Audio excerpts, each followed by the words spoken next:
എല്ലാവർക്കും ഒരിക്കൽ കൂടി സ്വാഗതം. നമ്മൾ ഇതിനു മുമ്പ് ചിക്കൻ കറി എംബ്രോയ്ഡറി ചെയ്തിട്ടുണ്ട്. നിങ്ങളെല്ലാവരും റെഡിമെയ്ഡ് ആയിട്ട് മെറ്റീരിയൽ മേടിക്കുമ്പോൾ ചിക്കൻ കറി വർക്ക് ചെയ്ത മെറ്റീരിയലിൻ്റെ ഉള്ളിൽ നിങ്ങൾ ശ്രദ്ധിച്ചിട്ടുണ്ടാവും, ഇങ്ങനെ താജ്മഹലിൻ്റെയൊക്കെ ജനലിൻ്റെ പുറത്ത് ഇങ്ങനെ കളമായിട്ടുള്ള ഒരു വർക്ക്. അതിന് പറയുന്നതാണ് jali work. Jali work, ഹത്കടി jali work, അങ്ങനെ പല അതിന് വേരിയേഷൻസ് ഉണ്ട്. അപ്പം ഇങ്ങനെ തുളയും ഉണ്ടാകും, അതിൻ്റെ കൂടെ ഇങ്ങനെ നെറ്റ് പോലെ നമുക്ക് ഫീൽ ചെയ്യും. അതുപോലത്തെ ഒരു എംബ്രോയ്ഡറിയാണ്. അപ്പം ഇന്ന് നമ്മൾ കാണാൻ പോണത് ഹത്കടി ജാലി എംബ്രോയ്ഡറിയാണ്.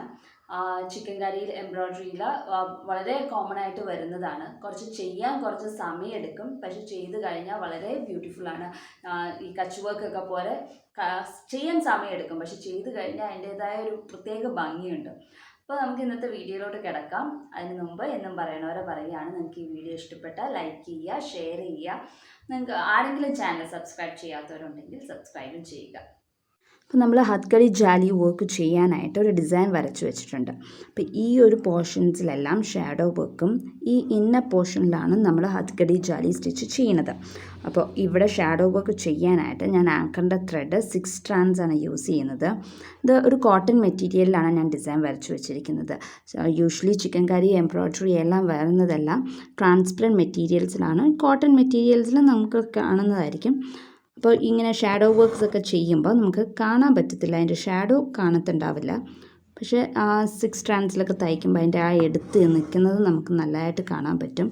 ഷാഡോ കാണാൻ പറ്റിയില്ലെങ്കിലും അതിൻ്റെ മേളിൽ മറുവശം വരുന്ന ഭാഗം കാണാൻ നല്ല ഭംഗി തന്നെയായിരിക്കും.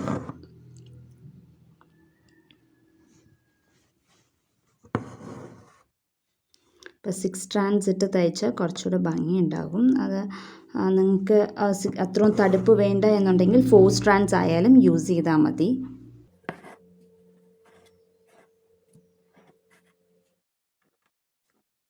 ക്രോസ് താഴെ നോക്കുമ്പോൾ നമുക്ക് ക്രോസ് ആയിരിക്കണം വന്നിരിക്കുന്നത്. അപ്പോൾ ആ ഒരു രീതിയിൽ വേണം നമ്മൾ എടുക്കാനായിട്ട്.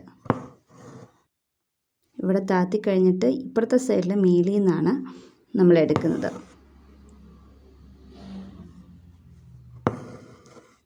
ഇത് അടുപ്പിച്ച് തയ്ക്കണമെങ്കിൽ അടുപ്പിച്ച് തയ്ക്കാം, അകത്തി തയ്ക്കണമെങ്കിൽ അകത്തി തയ്ക്കാം. ഭംഗി കിട്ടണമെന്നുണ്ടെങ്കിൽ ഒത്തിരി ഭംഗി കിട്ടണമെന്നുണ്ടെങ്കിൽ അടുപ്പിച്ച് തയ്ക്കുന്നതായിരിക്കും. നമ്മളിപ്പോൾ ഈ എടുക്കുന്ന ഡിസ്റ്റൻസ്, ഈ ലെങ്ത്ത് കുറഞ്ഞ് വരുന്നതായിരിക്കും നല്ലത്. ഒത്തിരി കൂടിയ ലെങ്ത്തിൽ എടുക്കുകയാണെങ്കിൽ ആ ഒരു ഡിസൈനിൻ്റെ ഭംഗി അത്രയ്ക്ക് കിട്ടത്തുണ്ടാവില്ല.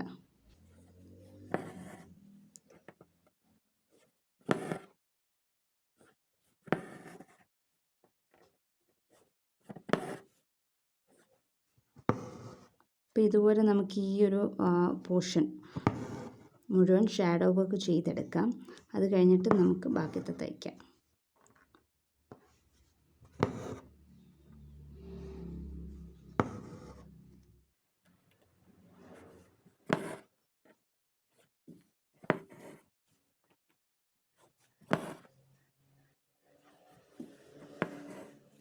അപ്പോൾ നമ്മൾ ഷാഡോ വർക്ക് വെച്ചിട്ട് ഈ ഡിസൈൻസ് ഫുള്ളും നമ്മൾ ചെയ്തിട്ടുണ്ട്.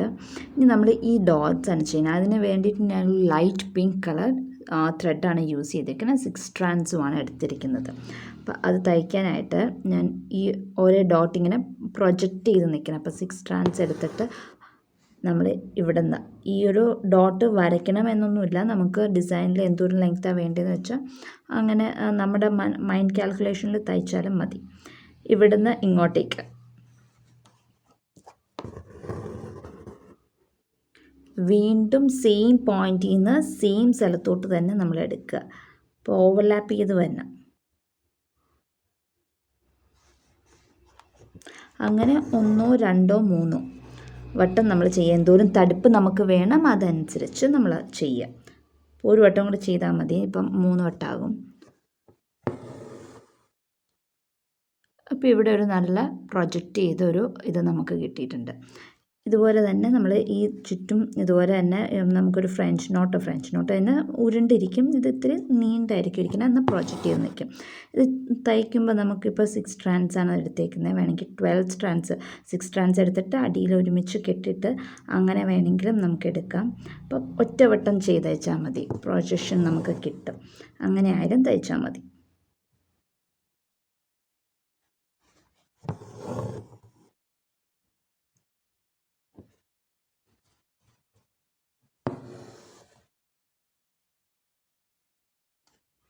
ഇതുപോലെ ബാക്കിയുള്ള എല്ലാ ഇതിന് ഡിസൈനിൻ്റെ ചുറ്റും നമുക്ക് തയ്ച്ചെടുക്കാം.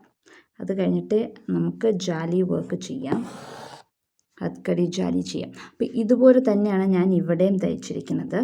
ഇവിടെ സ്റ്റെം സ്റ്റിച്ചുമാണ് ഞാൻ ചെയ്തിരിക്കുന്നത്. അപ്പം നമ്മൾ ഇവിടെ ഡോട്ട്സും തയ്ച്ചു കഴിഞ്ഞിട്ടുണ്ട്. ഇനി ഹത്കടി ജാലി സ്റ്റിച്ച് ചെയ്യാനാണ്. അപ്പം നമുക്കിതിൻ്റെ സെൻറ്ററിൽ നിന്ന് തന്നെ സ്റ്റാർട്ട് ചെയ്യാം. ഇങ്ങനെ ഇവിടെ നിന്ന് സ്ട്രെയിറ്റ് ആയിട്ട് ഇങ്ങനെ പോകാം. അപ്പോൾ നമുക്ക് വേണമെങ്കിൽ ഒരു പെൻസിൽ എടുത്തിട്ട് ഇങ്ങനെ വരച്ചു കൊടുക്കാം, ഒരു സ്ട്രെയിറ്റ് ലൈൻ. അപ്പോൾ അത് വരച്ചപ്പോൾ ഇത്തിരി ചെരിഞ്ഞിട്ടുണ്ട്. നമ്മൾ തയ്ക്കുമ്പോൾ സ്ട്രെയിറ്റ് ആയിട്ട് നോക്കുക. അപ്പം ആദ്യം തന്നെ സ്റ്റാർട്ട് ചെയ്യുന്നത് ഈ സെൻറ്ററിൽ നിന്ന് സ്റ്റാർട്ട് ചെയ്യുകയാണ്.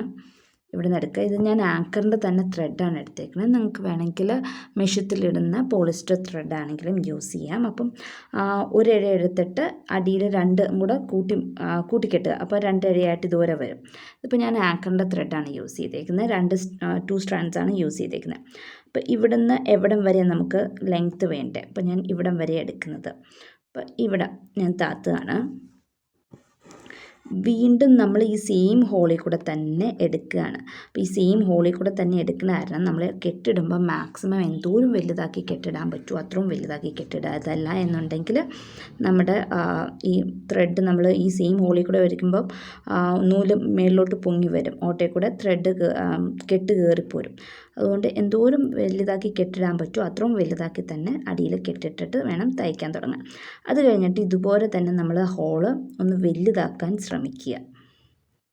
ഇതിപ്പോൾ കോട്ടൺ തുണി ആയതുകൊണ്ട് ഹോള് വരാൻ ഇത്തിരി ബുദ്ധിമുട്ടാവും വലുതാവാനായിട്ട്. അതല്ല എന്നുണ്ടെങ്കിൽ നിങ്ങളുടെ തിൻ ത്രെഡ് മെറ്റീരിയലോ യൂസ് ചെയ്യുന്ന ഷിഫോൺ മെറ്റീരിയലൊക്കെ യൂസ് ചെയ്യണമെന്നുണ്ടെങ്കിൽ പെട്ടെന്ന് തന്നെ നമുക്ക് ഇതുപോലെ ഹോളുണ്ടാക്കി വലുതാക്കി എടുക്കാൻ പറ്റും. അപ്പോൾ ഇതുപോലെ ഈ സെയിം ഹോളിൽ കൂടെ എടുക്കുക, അതുപോലെ തന്നെ സെയിം ഹോളിൽ കൂടെ താത്തുക.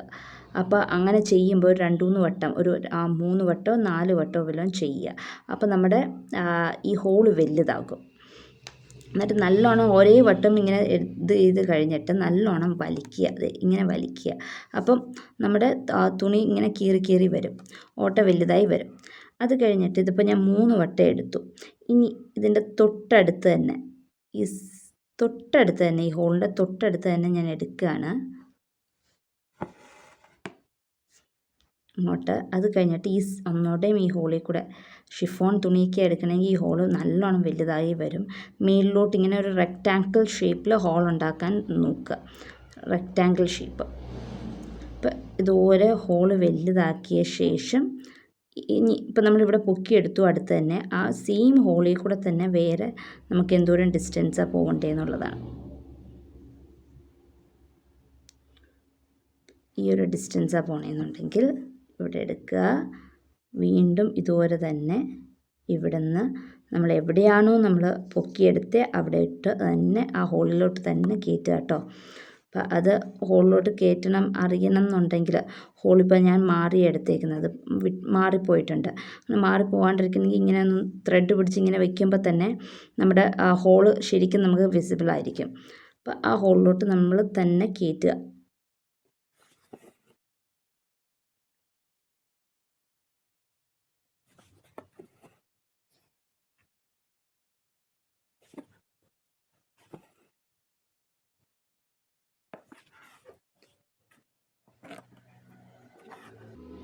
ഇപ്പോൾ ഞാൻ 3 വട്ടം ഇതിൽ സെയിം ഹോളിൽ കൂടെ തന്നെ നമ്മൾ 3 വട്ടം ചെയ്തു. നമ്മൾ സൈഡിലിട്ട് എടുക്കുകയാണ്. അപ്പോൾ ഇവിടെ നിന്ന് എടുത്തിട്ട് സൈഡിലോട്ട് തൊട്ടടുത്ത് തന്നെ വേണം, ഒത്തിരി ഡിസ്റ്റൻസ് മാറിയൊന്നും ചെയ്യരുത്. തൊട്ടടുത്ത് തന്നെ നമ്മൾ കുത്തിയെടുക്കുകയാണ്. ഇങ്ങനെ ഇങ്ങനെ എടുക്കുക.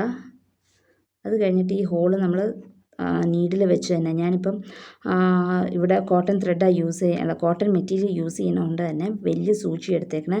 നീഡിൽ നമ്പർ 6 ആണ് എടുത്തിരിക്കുന്നത്. നമുക്ക് അതുപോലെ വലിയ നീഡിൽ എടുക്കുമ്പോൾ കുറച്ചും കൂടെ വലിയ ഹോൾസായിട്ട് നമുക്ക് കിട്ടും. ഈ ഹോളിൽ കൂടെ മേളിലോട്ട്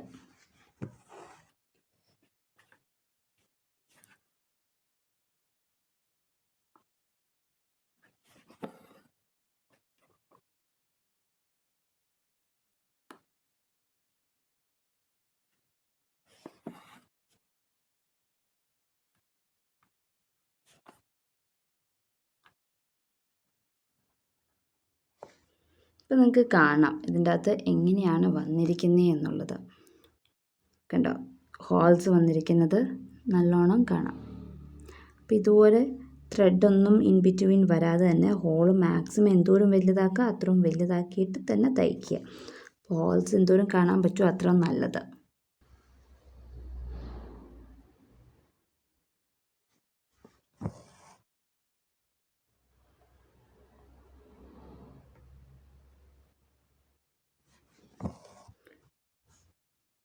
അപ്പോൾ നമ്മൾ തയ്ച്ചു കഴിയുമ്പോൾ ഇതുപോലെ വരും. ഇതുപോലെ നമുക്ക് ഈ സൈഡും ഇതുപോലെ നമുക്ക് ഫില്ല് ചെയ്തെടുക്കാം. നല്ല ഭംഗിയായിട്ട് വരും. ഇതുപോലെ സെയിം കളർ ത്രെഡ് ഇട്ട് തയ്ച്ചിട്ടുണ്ടെങ്കിൽ നല്ല ഭംഗിയായിരിക്കും. ഡിഫറെൻറ്റ് കളേഴ്സ് ആയാലും കുഴപ്പമൊന്നുമില്ല. അപ്പോൾ ഇത് മുഴുവനും ഇപ്പുറത്തെ സൈഡും ഇപ്പുറത്തെ സൈഡും ഫില്ല് ചെയ്ത് കഴിഞ്ഞിട്ട് ഏറ്റവും അവസാനം ഈ ഒരു ഡിസൈൻ കണ്ടാൽ എങ്ങനെ ഇരിക്കും, സ്റ്റിച്ചിങ് ഫിനിഷ് ചെയ്ത് കഴിഞ്ഞാൽ എങ്ങനെ ഇരിക്കുമെന്ന് നമുക്കൊന്ന് കണ്ടു നോക്കാം. അപ്പോൾ ഹത്കടി ജാലി വർക്ക് വെച്ചിട്ട് നമ്മൾ ഫുള്ളും ചെയ്ത് തീർത്തിട്ടുണ്ട്. അപ്പോൾ ഈ സ്പേസിംഗ് ഒക്കെ ഈക്വലായിട്ട് കൊടുക്കാൻ നോക്കുക. എൻ്റെ സ്പേസിങ് ഇവിടെ ഇത്രയും വളഞ്ഞു പോയിട്ടുണ്ട്. അപ്പോൾ നിങ്ങൾ സ്ട്രെയിറ്റ് ലൈനൊക്കെ വരയ്ക്കുമ്പോൾ സ്കെയിൽ വെച്ചിട്ട് ചെയ്താൽ കുറച്ചും കൂടെ ഭംഗിയിൽ വരും. വളഞ്ഞൊന്നും പോകാതെ നേരെയായിട്ട് ചെയ്യുക. അപ്പോൾ സെയിം കളർ ത്രെഡ് യൂസ് ചെയ്യുകയാണെങ്കിൽ കുറച്ചും കൂടെ ഭംഗി ഉണ്ടാകും.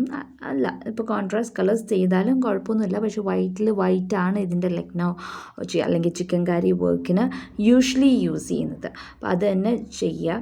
പിന്നെ എനിക്ക് പറയാനുള്ളത്, നമ്മൾ സാധാരണ ബാക്കിയുള്ള എല്ലാ സ്റ്റിച്ചസും ചെയ്യുമ്പോൾ ചെയ്ത് പഠിക്കേണ്ടത് കോട്ടൺ മെറ്റീരിയൽ ചെയ്ത് പഠിച്ചാലായിരിക്കും നല്ലതെന്ന് ഞാൻ പറയാറുണ്ട്. അതിന് പകരം ഈ ചിക്കൻ കാരി വർക്കിനകത്ത് ജാലി വർക്ക് അല്ലെങ്കിൽ ഹത്കടി ജാലി വർക്കൊക്കെ ചെയ്ത് പഠിക്കാൻ നേരത്ത് ഇങ്ങനത്തെ ഹോൾ സ്റ്റിച്ച് അങ്ങനത്തെ സ്റ്റിച്ചസൊക്കെ ചെയ്ത് പഠിക്കാൻ നേരത്ത് ട്രാൻസ്പെറൻറ്റ് മെറ്റീരിയൽസ് എന്ന് പറഞ്ഞാൽ ഷിഫോൺ, ജോർജറ്റ് അങ്ങനത്തെ മെറ്റീരിയൽസിൽ ചെയ്ത് പഠിക്കുവാണെങ്കിൽ കുറച്ചും കൂടെ എളുപ്പമായിരിക്കും തയ്ക്കാൻ. അതല്ല എന്നുണ്ടെങ്കിൽ ഈ കോട്ടൺ മെറ്റീരിയൽസിലൊക്കെ ഇതുപോലത്തെ ഹോൾസ് ഉണ്ടാക്കാനായിട്ട് കുറച്ച് ബുദ്ധിമുട്ടായിരിക്കും. അപ്പോൾ നമ്മുടെ കൈക്ക് വേദന പെട്ടെന്ന് തന്നെ വരും. അതുപോലെ തന്നെ നമ്മൾ യൂസ് ചെയ്യുന്ന നീഡിലാണെങ്കിലും ബിഗ് സൈസ് നീഡിൽ യൂസ് ചെയ്യുക, സ്മോൾ സൈസ് നീഡിലിന് പകരമായിട്ട്. അപ്പോൾ ബിഗ് സൈസ് നീഡിൽ യൂസ് ചെയ്യുമ്പോൾ നമുക്ക് ഈ വലിയ ഹോൾസ് നമുക്ക് പെട്ടെന്ന് തന്നെ ഉണ്ടാക്കിയെടുക്കാൻ പറ്റും. അപ്പോൾ എല്ലാവരും ഈ ഒരു സ്റ്റിച്ച് ട്രൈ ചെയ്തിട്ട് ഫീഡ്ബാക്ക്സ് എഴുതി അറിയിക്കുക. അപ്പോൾ അടുത്ത ദിവസം അടുത്ത വീഡിയോ ആയിട്ട് കാണാം. അതുവരേക്കും ബൈ.